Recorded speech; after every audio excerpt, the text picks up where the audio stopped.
그리스도인들은 하나님의 선택을 받아 구원받은 것에 대하여 하나님께 감사합니다. 그리스도인들에게 하나님으로부터 선택받은 것에 대한 확신은 매우 중요합니다. 그러나 선택은 선교적 차원에서 더 깊은 의미가 있습니다. 이에 대한 바른 인식은 하나님의 선택에 대한 믿음을 온전케 합니다. 이번 시간의 학습 목표와 학습 내용을 알아보도록 하겠습니다.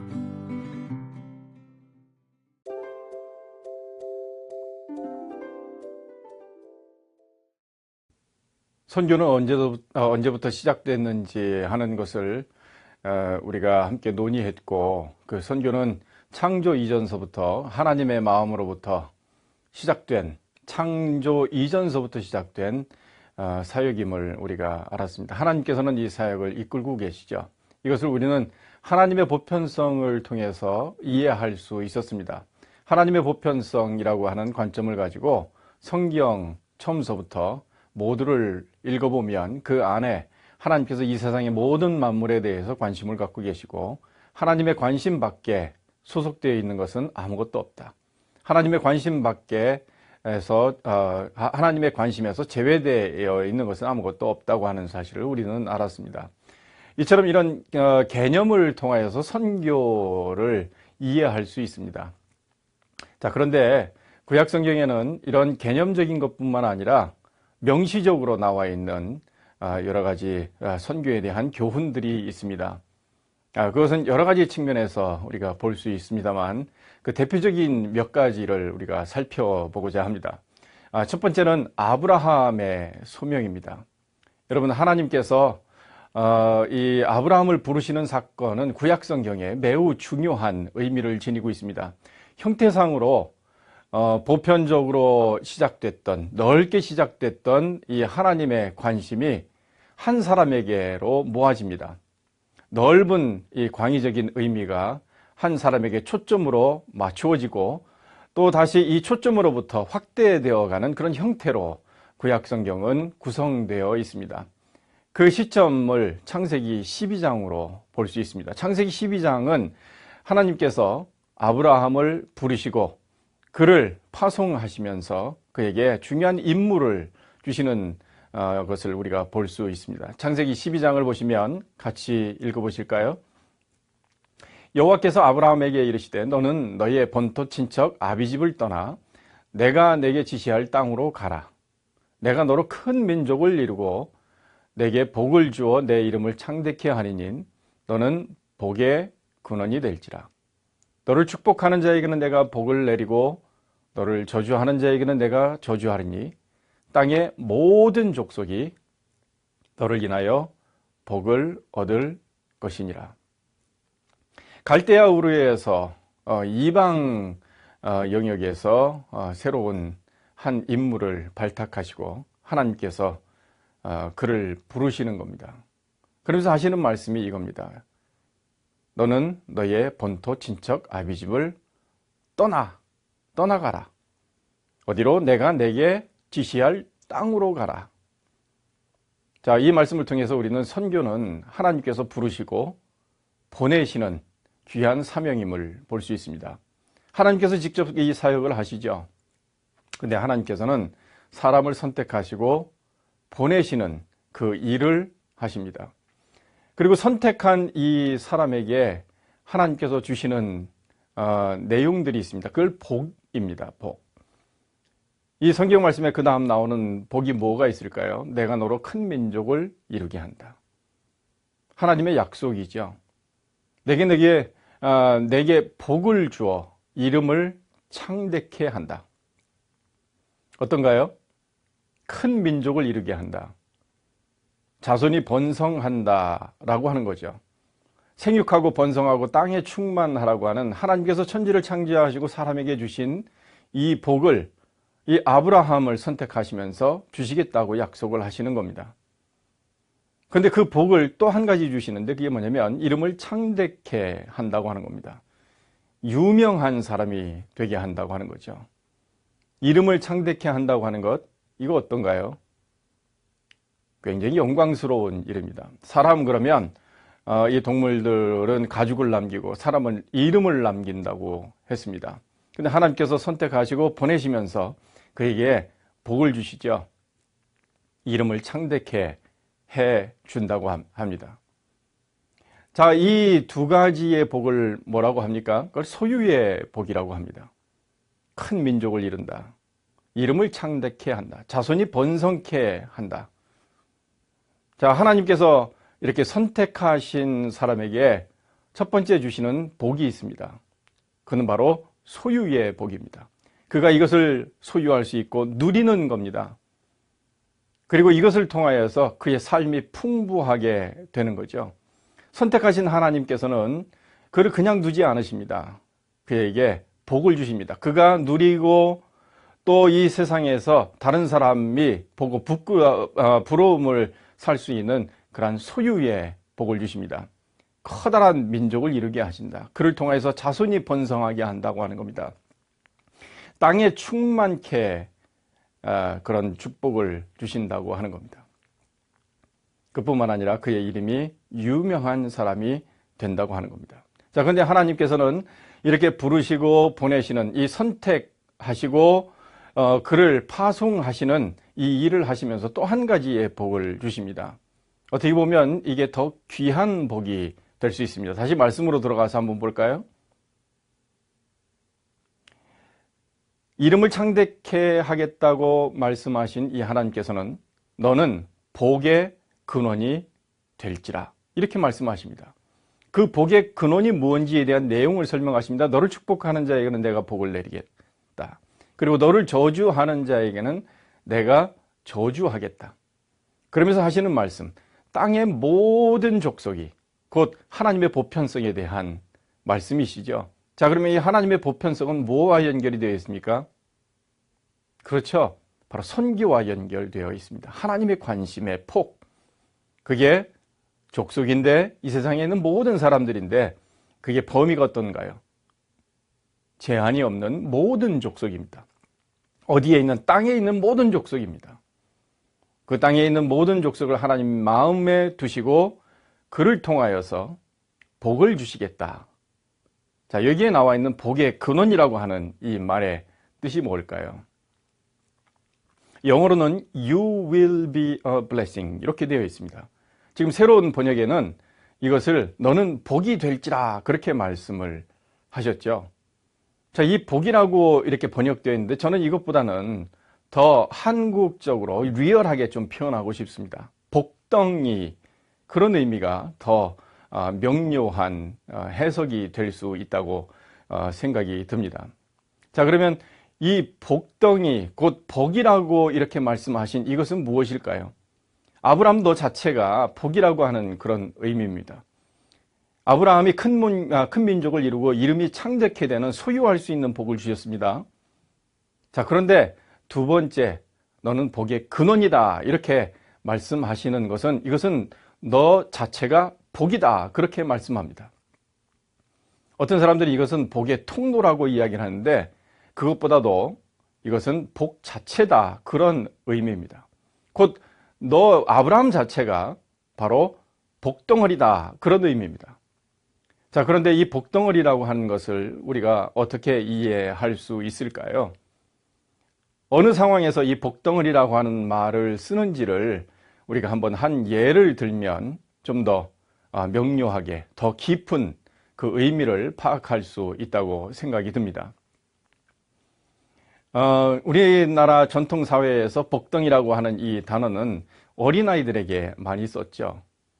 자, 이런 상황을 한번 여러분 한번 가정하시고 보시면 좋겠습니다. 어느 5대 독자 집안이 있습니다. 그런데 이분이 결혼을 하셨습니다. 자, 그런데 그 새로 들어온 세대에게 기대하는 것이 있겠죠. 온 집안이. 그는 바로 자녀를 잉태하는 겁니다. 그런데 1년이 지나도 아무 소식이 없고 2년이 지나도 아무 소식이 없습니다. 자, 그러면 3년이 이제 다가오고 있습니다. 자, 그러면 그 집안 사람들이 지금 기대하고 또 한편으로는 염려하고 염려를 하기 시작합니다. 왜냐하면 자칫 잘못하면 이 집안의 대가 끊길 수 있습니다. 만일 그 새로 들어온 이 세댁이 자녀를 생산하지 못하게 되면 그 집안은 참으로 어려운 상황을 맞이하게 되고 결국에는 칠거지악으로 소박을 맞게 되겠죠. 자, 그런데 이런 위기 상황에 온 사람들의 초미의 관심이 그 며느리의 택이 곧 잉태하는 일이 일어나는지에 쏠리게 됩니다. 근데 3년 가까이 이르렀을 때 갑자기 이 여인에게 태기가 보입니다. 입덧이라고 하는 거죠.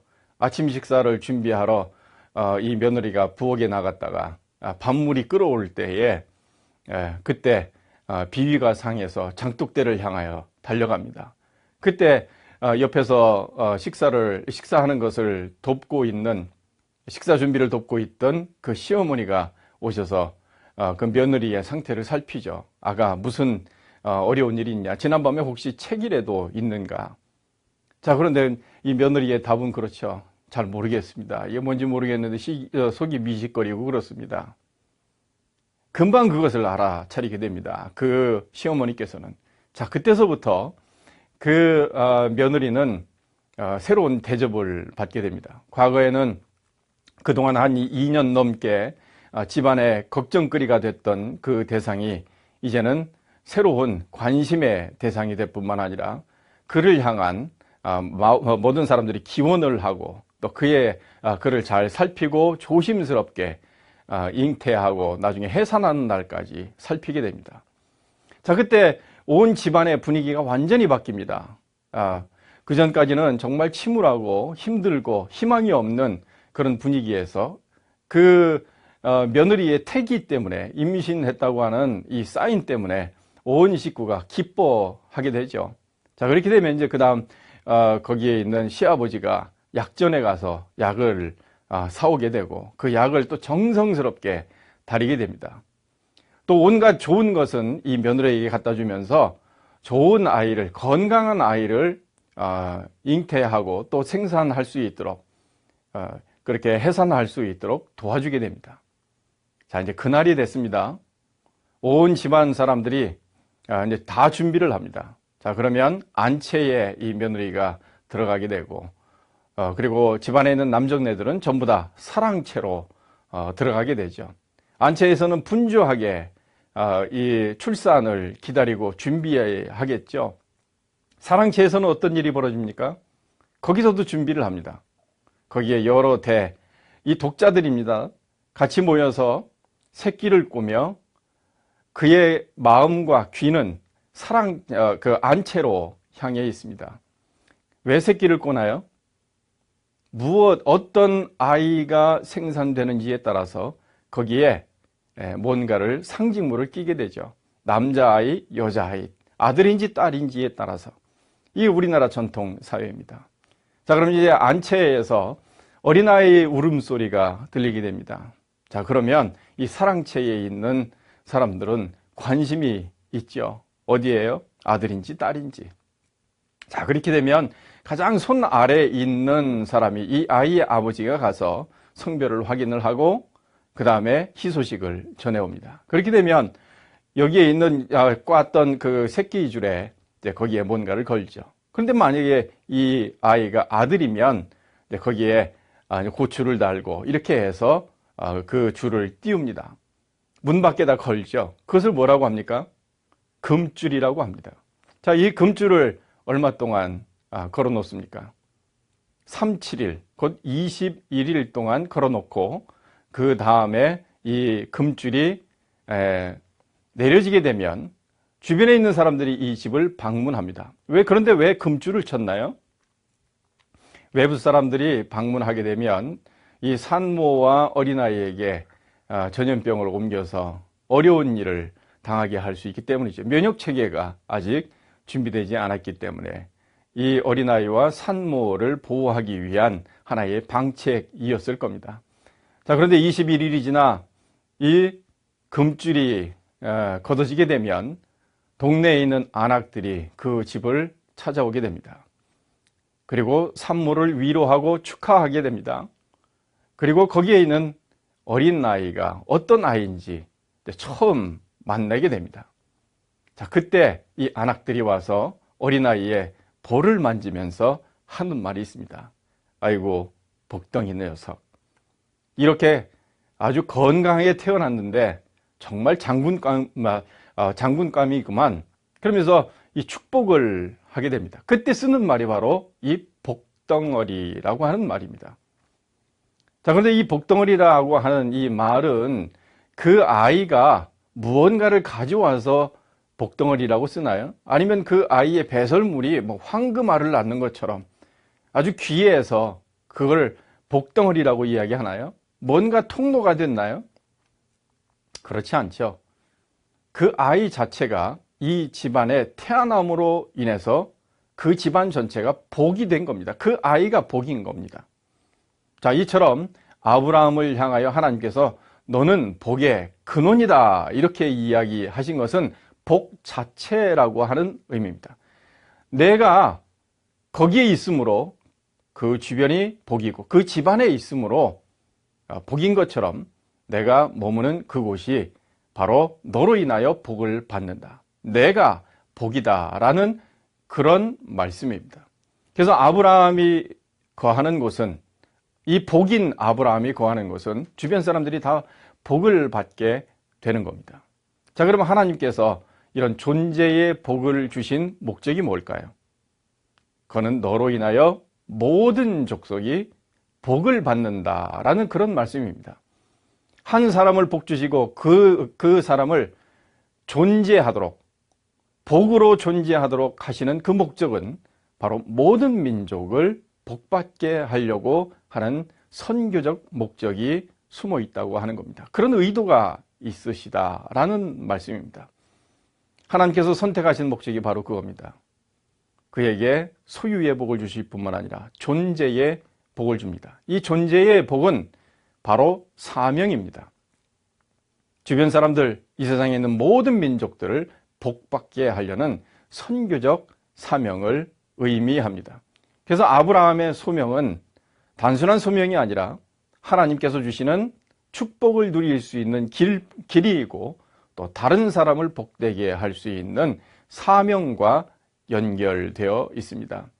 우리가 선택받은 이유가 바로 거기에 있습니다. 선택받은 사람은 하나님이 구원하십니다. 그리고 그들에게 소유할 수 있는 복을 주십니다. 누리며 그리고 그것을 통하여서 많은 사람들이 부러워하도록 하십니다. 그뿐만 아니라 존재의 복을 주십니다. 선택받은 사람, 구원받은 사람, 그 사람 통하여 모든 민족을 구원하시고자 하는 선교적인 이 원대한 목적을 이루어 가신다고 하는 의미입니다. 자, 이렇게 하나님께서는 창세기 12장에서 소명과 함께 축복 그리고 사명에 대한 말씀을 주셨습니다. 자, 그런데 이게 한 번만 이렇게 말씀하시는 것이 아니라 보시면 여러 성경에서 반복되어 하나님께서 말씀해 주십니다. 창세기 18장 18절부터 19절, 22장 15절부터 18절, 그리고 26장 2절부터 4절, 그리고 28장에도 또 등장을 합니다. 그리고 갈라디아서 신약성경 갈라디아서 3장 8절에서도 이렇게 나옵니다. 한번 같이 보실까요? 성경 구절들. 창세기 18장 18절부터 19절, 아브라함의 소돔을 위한 기도가 있습니다. 아브라함은 강대한 나라가 되고 천하 만민은 그를 인하여 복을 받게 될 것이 아니냐. 내가 그로 그 자식과 건속에게 명하여 여호와의 도를 지켜 의와 공도를 행하게 하려고 그를 택하였나니 이는 나 여호와가 아브라함에게 대하여 말한 일을 이루려 함이니라. 아브라함이 복으로서 그가 있음으로 인해서 다른 사람에게 축복이 된다고 하는 이 사실을 어디에서 알 수 있을까요? 소돔과 고모라성을 통해서 소돔과 고모라성의 한 예를 통해서 알 수 있습니다. 여러분, 소돔과 고모라성이 왜 망했습니까? 의인이 없어서 그런 거죠. 만약에 거기에 의인이 있었으면 어땠을까요? 그 성은 망하지 않았을 겁니다. 만약에 아브라함, 이 하나님의 소명을 받고 복인 아브라함이 가서 이 소돔과 고모라 성에 살았더라면 어떤 일이 벌어졌을까요? 소돔과 고모라 성이 아브라함으로 인하여 복을 받고 이 소돔과 고모라 성이 멸망하지 않았을지도 모릅니다. 자, 이 아브라함의 소명과 사명에 대한 이것은 또다시 창세기 22장에 나옵니다. 여호와의 사자가 하늘에서부터 두 번째 아브라함을 불러 가라사대 여호와께서 이르시기를 내가 나를 가리켜 맹세하노니 내가 이같이 행하여 내 아들 내 독자를 아끼지 아니하였은즉 내가 내게 큰 복을 주고 내 씨로 크게 성하여 하늘의 별과 같고 바닷가의 모래와 같게 하리니 내 씨가 그 대적의 문을 얻으리라. 하나님의 축복입니다. 또 내 씨로 말미암아 천하 만민이 복을 얻으리니. 바로 이 사명과 관련된 겁니다. 복 자체가 어떻게 천하 만민에게 영향을 미치게 됐는지 하시는 말씀입니다. 이는 내가 나의 말을 준행하였음이니라 하셨다 하니라. 또 하나님의 말씀을 또 창세기 26장 2절부터 4절을 통해서 한번 볼까요? 여호와께서 이삭에게 나타나 가라사대 애굽으로 내려가지 말고 내가 내게 지시하는 땅에 거하라. 이 땅에 유하면 내가 너와 함께 있어 내게 복을 주고 내가 이 모든 땅을 너와 내 자손에게 주리라. 내가 내 아비 아브라함에게 맹세한 것을 이루고 내 자손을 하늘의 별과 같이 번성케 하며 소유의 복이죠. 이 모든 땅을 내 자손에게 주리라. 내 자손을 인하여 천하 만민이 복을 받으리라. 바로 이 복 자체, 사명에 대한 말씀입니다. 그리고 창세기 28장 내 자손이 땅의 티끌같이 되어서 동서남북에 편만할지며 소유의 복입니다. 그리고요 땅의 모든 족속이 너와 내 자손을 인하여 복을 얻으리라. 갈라디아서 3장 8절은 어떻게 말씀합니까? 또 하나님이 이방을 믿음으로 말미암아 의로 정하실 것을 성경이 미리 알고 먼저 아브라함에게 복음을 전하되 모든 이방이 너를 인하여 복을 받으리라 하였으니. 신약성경에서도 이렇게 또다시 확증을 해 주십니다. 하나님께서 우리를 부르시고 선택하실 때에 의도가 있으십니다. 그 의도는 바로 선교적인 그 귀한 목적을 성취하고자 하는 의도십니다. 근데 그 사역을 감당하는 사람을 그냥 부르시고 놔두시는 것이 아니라 너 혼자 해봐라 그렇게 하시는 것이 아니라 그에게 축복을 주십니다. 그리고 그 사람을 복 자체로 만들어 주십니다. 그래서 그로 인하여 모든 민족이 복을 받도록 하는 귀한 사명을 감당하도록 하십니다. 이처럼 고귀한 것이 어디 있습니까? 아브라함을 부르신 하나님께서 오늘 우리들도 선택하시고 부르시고 파송하십니다. 그리고 선택받아 구원받은 사람에게 하나님의 무한한 복을 주십니다. 생육하고 번성하고 땅에 충만한 복입니다. 그뿐만 아니라 그들의 이름을 유명하게 하십니다. 하늘의 별처럼 빛나게 하시죠. 그뿐만 아니라 또 한 가지 그 사람 자체가 복이 되도록 하십니다. 우리 예수 믿는 사람들이 한국에 존재하는 한 우리나라는 멸망하지 않습니다. 그리고 그 예수 믿는 사람들을 통하여 모든 사람들을 구원하시는 귀한 사역을 이루어 가실 겁니다. 우리가 어느 곳에 있든지 그 지역에 선한 영향력을 미칩니다. 그리고 그들을 구원하십니다. 우리를 통하여서 구원하십니다. 우리 자체가 바로 복입니다. 이런 하나님의 원대한 뜻이 무엇인지 우리가 밝히 알고 이 사명 앞에 우리가 순종하고 그 사명을 이루어 나가기 위해서 우리의 모든 것을 다 드리고 헌신하는 것이 매우 중요하다고 볼 수 있습니다.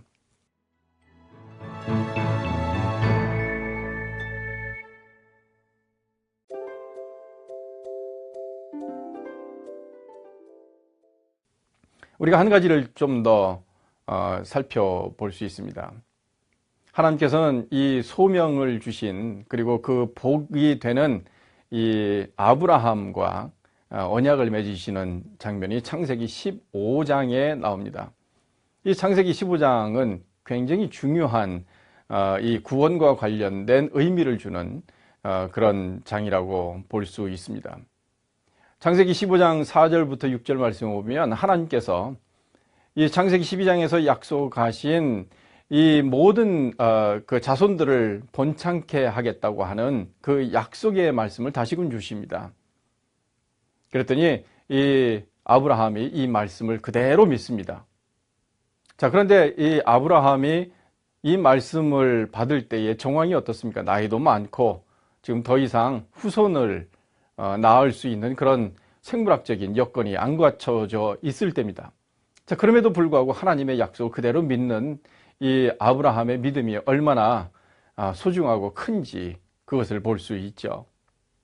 자, 그런데 하나님께서 이 후사에 대한 약속을 하셨는데 그 다음 또 한 가지의 약속을 주십니다.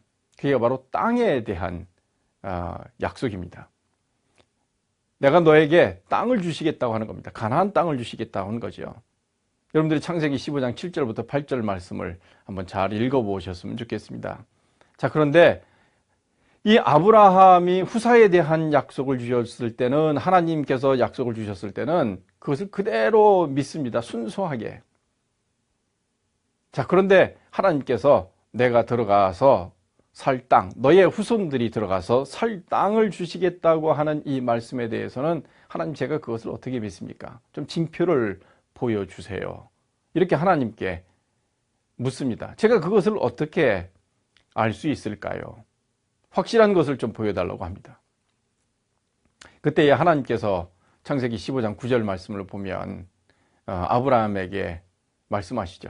야, 가서 3년 된 암소와 3년 된 암염소, 그리고 3년 된 수양, 그리고 산비둘기, 집비둘기 새끼를 취해서 잡아라. 그렇게 말씀하십니다. 이게 뭐죠? 바로 그렇습니다. 하나님께서 뭔가 약속하시고 징표를 주십시오 라고 묻고 있는 아브라함에게 그 징표로 언약을 맺으신 겁니다. 내가 너에게 이런 약속을 하는데 이 약속을 이렇게 지키마. 혹시 여러분들 아실지 모르겠습니다만 이 언약을 체결하는 겁니다. 언약. 자, 그러면 이 언약을 체결하는데 어떻게 체결합니까? 짐승들을 잡는 겁니다. 그래서 이 짐승을 잡아서 둘로 쪼개어 놓는 겁니다. 그래서 이 언약을 본드라고도 하고요. 예, 그래서 히브리어는 또 이 베레스라고 얘기를 합니다. 그런데 이 말의 뜻은 쪼개다, 그런 뜻이 있습니다. 어떤 사람이 무언가를 주고받고 어떤 약속을 할 경우에 그 언약의 당사자들이 함께 약속을 하고 그것을 쪼개 놓습니다. 잡아서. 그리고 두 사람이 다시금 자기들의 약속을 확인하는 겁니다. 예를 들면 어떤 부동산 물건을 주고받고 할 경우에, 그러면 내가 부동산을 줬으니 당신은 거기에 해당되는 돈을 주십시오. 자, 그러면 오늘날은 어떤 페이퍼워크를 해서 거기에 도장을 찍고 그것을 주고받고 하면서 약속을 확증합니다. 공증을 하기도 하고요. 줬다 받았다 이런 것들을 확인을 합니다. 자, 그런데 그 당시에는 어떻게 했냐면 이 짐승을 가지고 직접 쪼개는 일을 했습니다. 이렇게 갈라놓고 두 사람이 함께 약속한 것을 확인한 다음에 손을 붙잡고 이 쪼개진 짐승 사이를 같이 걸어가는 겁니다. 만일 내가 그 약속을 어기면, 내가 받았다고 하는 것을 번복을 하면, 내가 거짓말을 또 하게 되면 당신도 이 짐승처럼 희생될 것이다. 당신도 죽임을 당할 것이다. 곧 언약을 할 때에 자기의 목숨을 걸고 하는 겁니다. 피의 언약을 하는 거죠. 자, 이것을 쌍무계약이라고 합니다. 두 사람이 동일하게 약속을 했으므로 A라고 하는 사람은 이런 의무를 하고 또 B라고 하는 사람은 이런 의무를 행하는 겁니다. 두 사람이 동일하게. 자, 그런데 하나님께서 아브라함에게 징표를 징표를 구하는 이 아브라함에게 언약 체결을 하시면서 짐승을 잡으라고 하시는데 창세기 15장 17절에 보면 이상한, 우리가 이해하지 못하는 이상한 장면이 펼쳐집니다. 하루 종일 이런 암소와 염소와 수양과 산비둘기, 집비둘기를 잡았던 이 아브라함이 너무 힘들어서 쉬고 있었습니다. 그때에 해는 이미 뉘엿뉘엿 넘어가고 있었습니다. 자, 그런데 이 짐승들을 다 잘라놓고 갈라놓은 그 현장에 풀무불 그리고 횃불이 등장을 합니다. 그리고 그 쪼개진 짐승 사이로 피가 흥건한 그 현장의 중앙을 이 풀무와 횃불이 왔다 갔다 하는 겁니다. 무엇을 상징하는 겁니까? 그렇습니다. 하나님의 임재를 상징하는 풀무와 횃불이 왔다 갔다 하는 겁니다. 자, 이것은 무엇을 의미할까요? 땅을 달라고 하는 이 약속은 아브라함이 할 일이 없는 겁니다. 아브라함이 뭔가 약속을 할 필요가 없는 거예요. 곧 하나님께서 자기의 목숨을 걸고 자기 자신의 명예를 걸고 자기 자신의 이름을 걸고 모든 것들을 걸고 내가 이것을 너에게 주마. 내가 꼭 지킨다. 하나님의 생명을 걸고 하나님의 피를 걸고 하시는 겁니다. 하나님께서 땅을 주시겠다고 하는 약속은 이게 쌍무계약이 아니라 하나님의 주권을 가지고 하나님의 전권을 가지고 일방적으로 우리들에게 주시는 은혜 계약입니다. 은혜의 언약이죠. 자, 그래서 하나님의 임재를 상징하는 풀무와 횃불이 아브라함과 함께 걸어가는 것이 아니라 아브라함은 거기 자리에 앉아 있고 하나님만 그 갈라진 짐승 사이 피 위를 건너시면서 내가 내 생명과 내 피를 두고 내 모든 것들을 드려 너에게 그 땅을 주마 약속하시는 겁니다. 자, 그러면 이게 뭘 의미합니까? 마태복음 27장, 마가복음 15장, 누가복음 23장에 예수님께서 십자가에 달려 돌아가실 때에 십자가상에서 내가 다 이루었다 운명하신 이후에 일어난 일이 있습니다. 성소에서 휘장이 갈라집니다. 위에서부터 아래로 휘장이 쫙 갈라집니다. 여러분, 성소의 휘장이 이렇게 갈라지는 것은 있을 수 없는 일입니다. 여러분들이 성소의 휘장이 어떻게 직조됐는지를 알면 이것은 거의 기적에 가깝습니다. 그런데 갈라진 이 성소의 휘장, 이게 어떻게 이런 일이 벌어질 수 있을까요? 왜 그런 일이 벌어졌을까요? 이 성소의 휘장이 의미하는 바가 있습니다. 지성소와 성소를 구분합니다. 그래서 사람들이 그 지성소 안에 마음대로 들어갈 수 없습니다. 심지어는 대제사장조차도 심지어 거기에 마음대로 들어갈 수 없죠. 특별한 날 의식을 거치고 그 다음에 정결하게 한 다음에 거기에 들어가서 하나님을 만나는 겁니다. 그리고 하나님께 백성들의 죄의 짐을 지고 들어가 하나님께 신원하는 겁니다. 그러면 하나님께서 그들을 향하여 샬롬의 메시지를 주고 그 샬롬의 메시지를 가지고 밖에 나가서 외치는 거죠. 거기를 구분해 놓는 것이 바로 이 휘장입니다. 그런데 이 휘장이 완전히 갈라졌습니다. 자, 그러면 그 휘장이 더 이상 존재하지 않기 때문에 그 지성소에 누구든지 들어갈 수 있게 되는 거죠. 자, 그러면 이 휘장이 의미하는 바가 뭘까요? 히브리서 10장 19절부터 20절의 말씀을 보면 이 휘장이 의미하는 바가 무엇인지 나와 있습니다. 우리가 알 수 있습니다. 그러므로 형제들아, 우리가 예수의 피를 힘입어 성소에 들어갈 담력을 얻었나니 그 길은 우리를 위하여 휘장 가운데로 열어놓으신 새롭고 산 길이요 휘장은 저의 육체니라. 곧 하나님과 사람 사이에 가로막고 있는 뭔가 있는데요.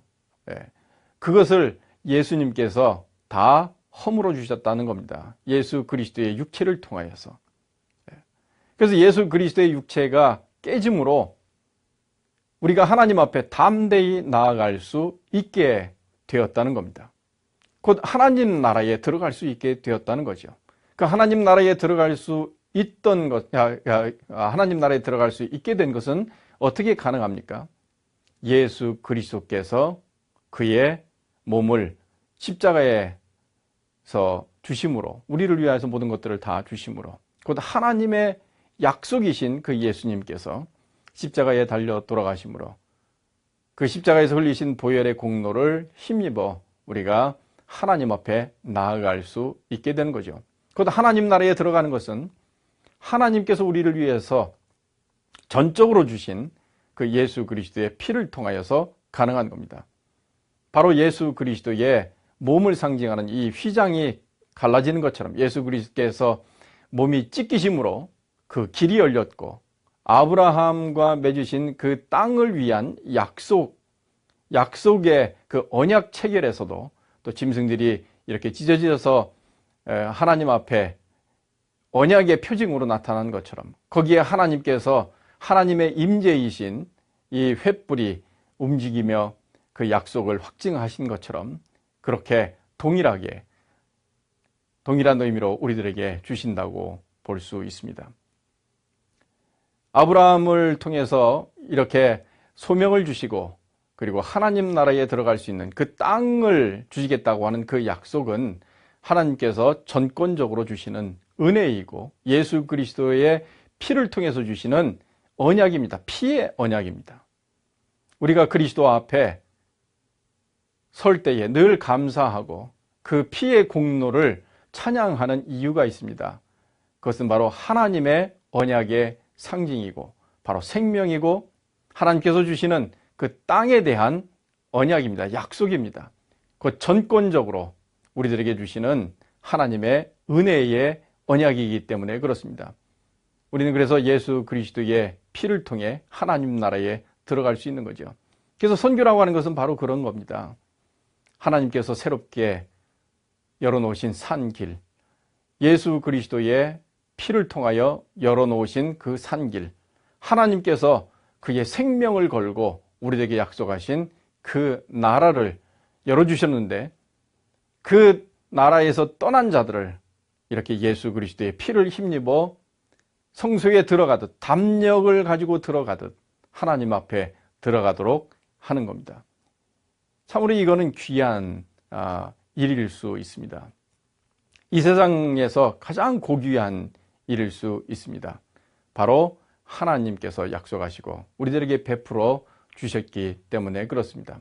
아브라함의 소명과 언약을 통하여서 우리가 무엇을 어떻게 해야 할지 그리고 우리들에게 어떤 정체성을 갖기를 원하시는지 그리고 우리가 이 일을 할 때에 과연 어떠한 자세를 가지고 해야 할지 무엇을 강조해야 할지 하는 것들을 말씀해 주셨습니다.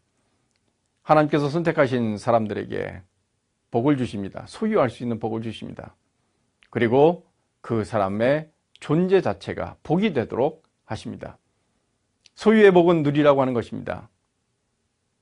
그러나 존재의 복은 사명이 있습니다. 그 사명을 이루시는데 모든 민족을 염두에 두시는 겁니다. 하나님께서 아브라함과 맺으신 이 언약도 마찬가지입니다. 이 세상에 있는 모든 영혼들을 하나님 나라로 이끌기 위해서 하나님께서 예수 그리스도를 십자가에 달리게 하시고 그리고 그 몸을 찢으심으로 우리에게 하나님께로 갈 수 있는 새롭고 산 길을 열어주셨습니다.